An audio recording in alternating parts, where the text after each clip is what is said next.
now, the rest of the story.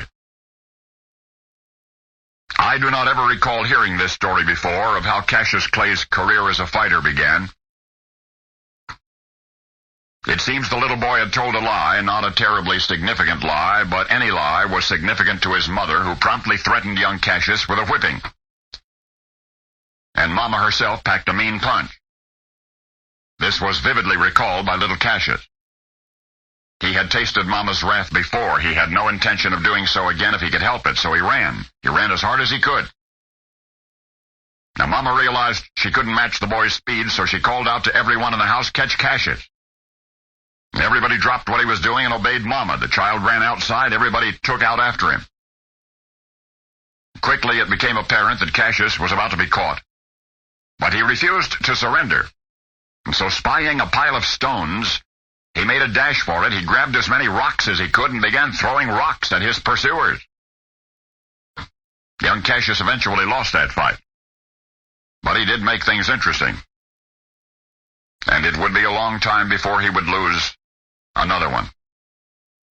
The concept of defeat was as unfathomable to the small Cassius Marcellus Clay as it would be to his grown self. Yet there was an ongoing battle that never took place in a boxing ring, more important than all the rest to the pugnacious Kentuckian, and that was the fight for civil rights. And that brings us to the rest of the story. Few political activists in modern history have done more for American blacks than Cassius Clay.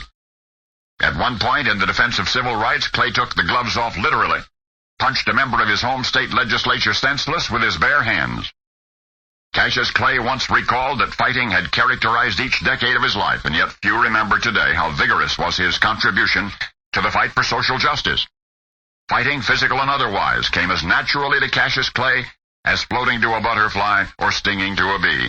He would fight the wind itself, a friend recalled from years ago, if it did not blow where Cassius wanted it to. Thank his mother Sally, they say. She was the real heavyweight champ in the family. She was a Bible reader and a Bible quoter, but her boys all knew that she was dangerous when aroused, and she taught them to stand up for their rights. Among Sally Clay's sons, in this respect, young Cassius learned best. While he enjoyed the limelight, he was labeled by his critics as a nonconformist for the sake of nonconformity, as an addictive publicity seeker who took equal delight in celebrity and notoriety. And if to an extent this was true, there were still a great many noble ends which his king-sized ego served.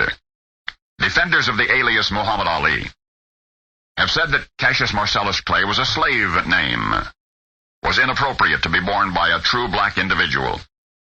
And yet you've just learned how appropriate the name Cassius Clay really was, for the Cassius Marcellus Clay you have just met was not the fighter you've known recent years. No, sir, this one was a civil rights worker of another era, and he was a white man. He was Abe Lincoln's United States Minister to Russia, and he was an unrelenting abolitionist when he died in 1903. When our more recent heavyweight boxing champion Cassius Clay changed his name to Muhammad Ali, you may have wondered, as Shakespeare did, what's in a name? Well, now you know. Now you've met the original Cassius Clay, the home state role model Ali's parents had in mind when they named their son. Only now you know the rest of the story.